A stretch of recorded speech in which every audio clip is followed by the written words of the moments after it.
ಭದ್ರಕಾಳಿ ತಾಯೊಲಿದರೆ ನಮ್ಮಯ ಬಾಳೆಲ್ಲ ಬಂಗಾರವು. ಈ ತಾಯ ಪೂಜೆಗೈದರೆ ಜನುಮದ ಪಾಪವೆಲ್ಲವೂ ದೂರವು.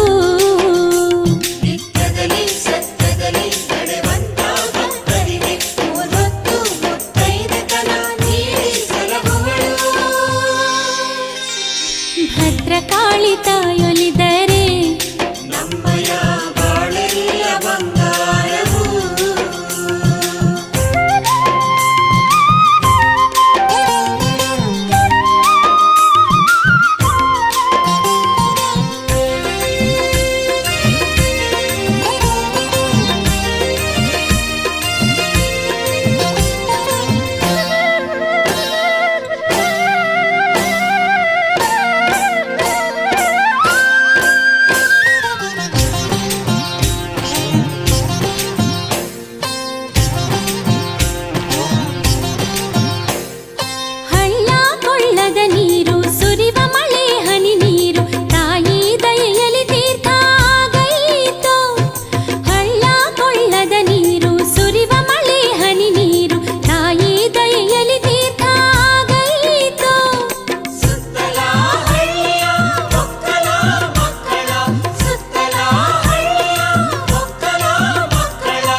ಕಲ್ಲುಗಳೆಲ್ಲ ಶಿವಲಿಂಗ ರೂಪದಲ್ಲಿ ಭಕ್ತರ ಕಣ್ಣಿಗೆ ಕಂಡೈತೋ.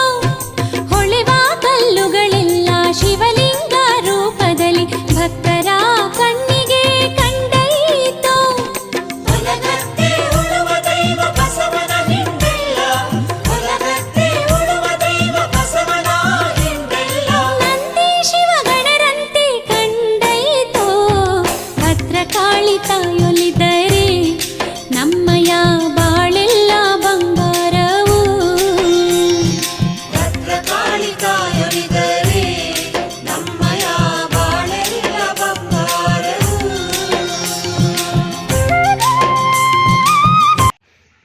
ನಮ್ಮ ಹೆಸರು ಮುನಿಯಲ್ಲಪ್ಪ ಅಂತೇಳಿ. ಇದು ಹೊಸಕೋಟೆ ತಾಲೂಕು ಭಕ್ತರಹಳ್ಳಿ, ಬೆಂಗಳೂರು ಗ್ರಾಮಾಂತರ ಜಿಲ್ಲೆ. ಇದು 1991ರಲ್ಲಿ ಪ್ರತಿಷ್ಠಾಪನೆ ಆಗಿರೋಂಥ ಒಂದು ಸ್ಥಾನ. ಇದು ಕಾಳಭದ್ರಕಾಳಿ ಅಮ್ಮನವರ ಒಂದು ಸಾನ್ನಿಧ್ಯ. ಸುಮಾರು 35 ವರ್ಷಗಳಿಂದ ಇಲ್ಲಿ ಸತತವಾಗಿ ಕಾಳಭದ್ರಕಾಳಿ ಅಮ್ಮನವ್ರನ್ನ ಆರಾಧನೆ ಮಾಡಿಕೊಂಡು ಈ ಒಂದು ಸ್ಥಾನದಲ್ಲಿ ನಡೆಸ್ಕೊಂಡ್ಬಂದಿದ್ದೀವಿ. ಮೇಲಾಗಿ ಹೊಸದಾಗಿ ಇಲ್ಲಿ ಈಗ 3/7/2024 ಬುಧವಾರ, ಬರಂತ ತಿಂಗಳಲ್ಲಿ ಬರಂತ ಮುಂದಿನ ಬುಧವಾರ, ಸೋಮವಾರ, ಮಂಗಳವಾರ, ಬುಧವಾರ 3 ದಿನ ಕಾರ್ಯಕ್ರಮಗಳು ಇಲ್ಲಿ ಚಂಡಿ ಯಾಗ ಮತ್ತು ದೇವತಾ ಪ್ರತಿಷ್ಠಾಪನೆಗಳನ್ನೆಲ್ಲ ಹಮ್ಮಿಕೊಂಡಿದ್ದೀವಿ. ಈಗಾಗಲೇ 35 ವರ್ಷಗಳಿಂದ ಈ ಸೇವೆ ಸತತವಾಗಿ ಮಾಡ್ಕೊಂಬಂದಿರೋದ್ರಿಂದ ಈ ಕ್ಷೇತ್ರದಲ್ಲಿ ಒಂದು ದಿವ್ಯ ಶಕ್ತಿ, ಆ ಜಗನ್ಮಾತೆ ಕಾಳಭದ್ರಕಾಳಿ ಅಮ್ಮನವರ ಒಂದು ಪವಿತ್ರವಾದ ಒಂದು ಶಕ್ತಿ ಅಡಗಿದೆ. ಈಗ ಹೊಸದಾಗಿ ಏನಿಲ್ಲ, 35 ವರ್ಷಗಳಿಂದಲೂ ನಾವು ಆ ತಾಯಿ ಸೇವೆ ಮಾಡ್ಕೊಂಬಂದು ಸಾವಿರಾರು ಲಕ್ಷಾಂತರ ಜನ ಅಂತ ಹೇಳ್ಬೋದು ಬಂದು ಅವರವರ ಮನೋ ಇಷ್ಟಾರ್ಥಗಳನ್ನು, ಎಲ್ಲ ಸಮಸ್ಯೆಗಳನ್ನು ಬಗೆಹರಿಸ್ಕೊಂಡಿರೋಂಥ ಒಂದು ಸ್ಥಾನ. ಎಂಥ ಕಠಿಣವಾದ ಒಂದು ಸಮಸ್ಯೆಯೂ ಸಹ ಈ ಕ್ಷೇತ್ರದಲ್ಲಿ ಇವತ್ತೇನು ಹೊಸದೇನಿಲ್ಲ, 35 ವರ್ಷಗಳಿಂದ ನಿರಂತರ ಸೇವೆ ಮಾಡ್ಕೊಂಡ್ಬಂದು ಎಲ್ಲ ಸಂಕಷ್ಟಗಳನ್ನು ಪರಿಹಾರ ಕೊಟ್ಟಂಥ ಒಂದು ಸ್ಥಾನ. ಪ್ರಪ್ರಥಮವಾಗಿ ಇದನ್ನು ಪ್ರತಿಷ್ಠಾಪನೆ ಮಾಡಿದಂಥವರು ಗುಂಜೂರು ರಾಮಚಂದ್ರ ಶಾಸ್ತ್ರಿಗಳು. ಅವರ ಹೆಸರು ಗೊತ್ತಿಲ್ಲದ ಮೂಲೆಗಳಲ್ಲೂ ಗೊತ್ತವು. ಗುಂಜೂರು ರಾಮಚಂದ್ರ ಶಾಸ್ತ್ರಿಗಳಂದರೆ ಅವರು ಕರ್ನಾಟಕದಲ್ಲಿ ಒಂದು ನಕ್ಷತ್ರ ಇದ್ದಾರೆ. ಅವರ ಹತ್ರ ನಾವು ವಿದ್ಯಾಭ್ಯಾಸ ಮಾಡಿ 9-10 ವರ್ಷ ವಿದ್ಯಾಭ್ಯಾಸ ಮಾಡಿ ಅವರ ಅಮೃತಾಸ್ತ್ರದಿಂದ ಇದನ್ನು ಪ್ರತಿಷ್ಠಾಪನೆ ಮೊದಲು 1991ರಲ್ಲಿ ಮಾಡಿದ್ರು. ಅಲ್ಲಿಂದ ಇದುವರೆಗೂ ಸೇವೆ ಮಾಡ್ಕೊಂಬಂದಿದ್ವಿ.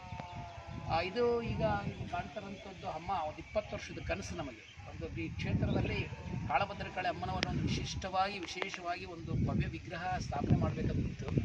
ಅದು ತಾಯಿ ಒಲಿದು ಇದನ್ನು ನಮ್ಮ ಅಣುವಷ್ಟು ಸೇವೆ ನಮ್ಮದು ಒಬ್ಬರೇ ತಪ್ಪಾಗುತ್ತೆ. ಕ್ಷೇತ್ರಕ್ಕೆ ಬಂದು ಪರಿಹಾರ ತಗೊಂಡ್ರಂಥವ್ರು ಪ್ರತಿಯೊಬ್ಬರು ದಾನಿಗಳು ಇದಕ್ಕೆ ಕೈ ಹಾಕಿ ಬರೀ 8 ತಿಂಗಳ ಒಳಗಡೆ ಈ ಒಂದು ಭವ್ಯ ಮೂರ್ತಿ ಜಗನ್ಮಾತೆ ನಿಂತು ನೋಡ್ತಾರಂಥದ್ದು ಕಾಳಭದ್ರಕಾಳೆಮ್ಮನವರ ಒಂದು ವಿಗ್ರಹ. ಅದು 58 ಅಡಿ. ಅದು ಈಗ 1, 2, 3 ಜುಲೈ ಪ್ರತಿಷ್ಠಾಪನೆ ಕಾರ್ಯಕ್ರಮಗಳು ನಡೀತವೆ. ಅದರಲ್ಲಿ ಮಹಾಚಂಡೀಯಾಗ ಎಲ್ಲ ಮಾಡಿಸಿ ಅದನ್ನು ನೂತನವಾಗಿ ಶಾಸ್ತ್ರೀಯವು ಪ್ರತಿಷ್ಠಾಪನೆ ಕುಂಭಾಭಿಷೇಕ ಇಟ್ಕೊಂಡಿದ್ದೀವಿ. ಪ್ರತಿಷ್ಠಾಪನೆ ಕುಂಭಾಭಿಷೇಕ ಇಟ್ಕೊಂಡಿರುವಂಥದ್ದು 3/7/2024 ಬುಧವಾರ ಬೆಳಗ್ಗೆ ಒಂದು 5ರಿಂದ 7 ಗಂಟೆಗೆಲ್ಲ ಅದು ಸ್ಫೂರ್ತಿ ಆಗುತ್ತೆ. ಅದರಲ್ಲಿ ವಿಶೇಷವಾಗಿ ಸ್ಥಾಪನೆ ಆಗುವಂಥದ್ದು ಕಾಳರಾತ್ರಿ ಅಮ್ಮ. ಆ ಕಾಳರಾತ್ರಿ ಅಂದ ತಕ್ಷಣವೇ ಅದು ಅತಿ ಭಯಂಕರ ದೇವತೆ ಅನ್ನೋದು ಮಹಾಲಕ್ಷ್ಮಿ, ಮಹಾಕಾಳಿ, ಮಹಾಸರಸ್ವತಿ ಸ್ವರೂಪ ತಾಯಿ. ಅದು ಕರ್ನಾಟಕದಲ್ಲಿ ಎಲ್ಲೂ ಕಾಣಿಸ್ಕೊತಾ ಇಲ್ಲ. ಅಂಥದ್ರಲ್ಲಿ ನಮ್ಮ ಗುರುಗಳ ಒಂದು ಅನುಗ್ರಹದಿಂದ ಅವರು ವಾಕ್ ಕೊಟ್ಟಿದ್ದಕ್ಕಾಗಿ ಅದನ್ನು ನಾವು ಮಾಡಿದ್ದೀವಿ ಸೇವೆ. ಕಾಳರಾತ್ರಿ ಹೊರಗಡೆ ಇದ್ದಾರೆ ಇವರು ರಕ್ತ ಕಾಟೇರಮ್ಮ, ಇಲ್ಲಿ ತೋರಿಸ್ತಾ ಇರೋದು ರಕ್ತ ಕಾಟೇರಮ್ಮ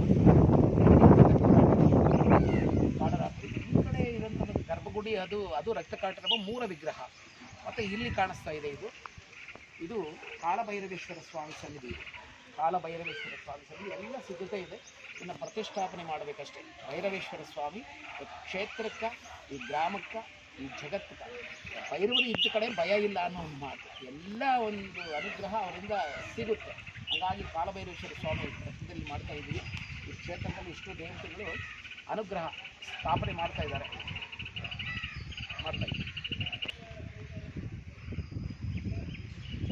ಇದು 1/7/2024 ಸೋಮವಾರ ಬೆಳಗ್ಗೆ ಇಲ್ಲಿ ಒಂದು ಚಂಡಿ ಯಾಗ ಇಲ್ಲಿ ಕಾಣ್ತಾ ಇರುವುದು. ಯಜ್ಞಕುಂಡಗಳೆಲ್ಲ ಸಿದ್ಧತೆ ಇದೆ.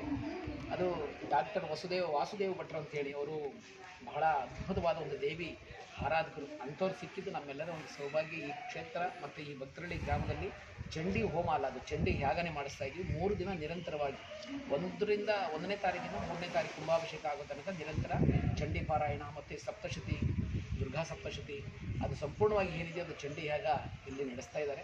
ಎಲ್ಲ ದೇವರುಗಳು ಒಂದು ಕಲಾಕರ್ಷಣೆ, ಒಂದು ಪವಿತ್ರವಾದ ಒಂದು ಜೀವ ಕಳನ್ಯಾಸಗಳನ್ನೆಲ್ಲ ಮಾಡಿ ಶಾಸ್ತ್ರೋಕ್ತವಾಗಿ ಮಾಡಬೇಕಂತೇಳಿ ಸುಮಾರು ಒಂದು 10 ವರ್ಷದ ಕನಸು. ಅದನ್ನು ಇಲ್ಲಿ ಮಾಡಬೇಕಂತೇಳಿ ತಾಯಿ ಜಗನ್ಮಾತೆ ಇವತ್ತು ಅದನ್ನು ಅನುಗ್ರಹ ಮಾಡಿಕೊಟ್ಟಿದ್ದಾಳೆ. ಇದರಿಂದ ಲೋಕ ಸಮಸ್ತ ಸುಖಿನೋ ಅಂತೇಳಿ ಬಾಯಲ್ಲಿ ಹೇಳೋಂಥದ್ದು ಸುಲಭ. ಅದು ನನಗೇ ಅಲ್ಲ, ಈ ಭಕ್ತರಳ್ಳಿ ಗ್ರಾಮಕ್ಕೆ ಅಲ್ಲ, ಲೋಕಕ್ಕೆಲ್ಲ ಒಂದು ಒಳ್ಳೆಯದಾಗಲಿ ಅನ್ನೋ ಒಂದು ಮನದಾಳದಿಂದ ಈ ಒಂದು ಕಾರ್ಯಕ್ರಮಗಳಿಂದ ಎಲ್ಲ ಭಕ್ತರ ಸಮೂಹದಲ್ಲಿ ನಾವು ಇಟ್ಕೊಂಡಿದ್ದೇವೆ ಹೊರತು ನಾನು ಅನ್ನೋದು ಇಲ್ಲ. ಎಲ್ಲ ಕ್ಷೇತ್ರಕ್ಕೆ ಬಂದಿರೋಂಥ ಭಕ್ತಾದಿಗಳಿಂದ ಈ ಎಲ್ಲ ಕೆಲಸಗಳು ನೆರವೇರ್ತಾ ಇದ್ದಾವೆ ಈಗಾಗಲೇ. ಅದು ಸೋಮವಾರ 1ನೇ ತಾರೀಕು ಬೆಳಗ್ಗೆ ಒಂದು 5:30 ಅದು ಪ್ರಾರಂಭ ಆಗಿದೆ. ಇದು ಚಂಡಿ ಯಾಗ ಮಾಡಿ ಸಂಪೂರ್ಣವಾಗಿ ಇದನ್ನು ಪ್ರತಿಷ್ಠಾಪನೆ ಮಾಡ್ತಾರೆ. ಇದ್ರ ಬಗ್ಗೆ ಈಗ ಇದು ನಾವು ಪ್ರಥಮ ಬಾರಿ ನೋಡ್ತಾ ಇದ್ದೀವಿ. ಇದ್ರ ಬಗ್ಗೆ ಏನು ವಿಷಯ ಏನೂ ಗೊತ್ತಿಲ್ಲ.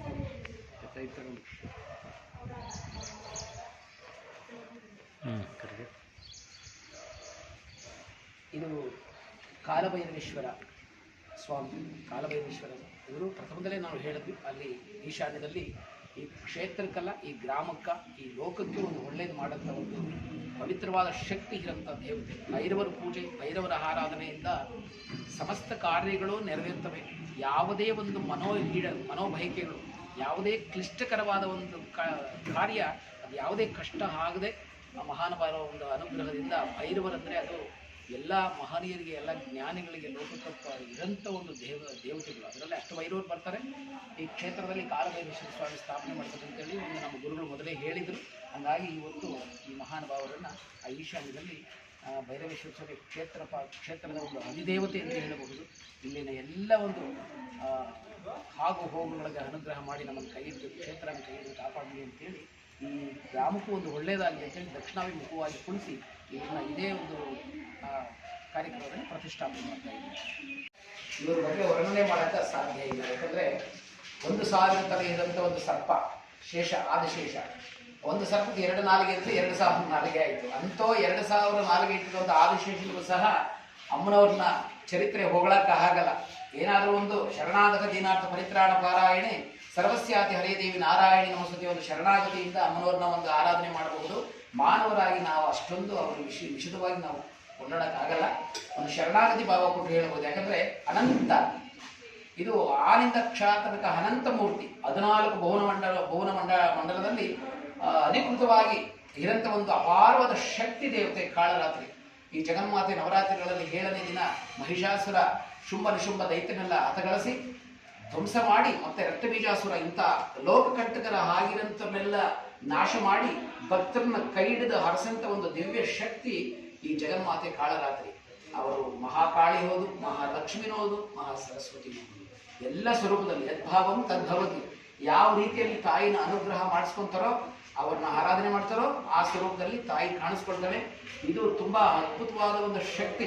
ಇಲ್ಲಿ ಬಂದು ಒಂದು ಕ್ಷಣ ಎದುರುಗಡೆ ನಿಂತ್ಕೊಂಡು ಸಂಕಲ್ಪ ಮಾಡಿದ್ದೆ ಸತ್ಯ ಆದರೆ 100,000 ಪಟ್ಟು ತಾಯಿ ಕೈ ಹಿಡಿದು ಕಾಪಾಡೋದಂತೂ ಸತ್ಯ.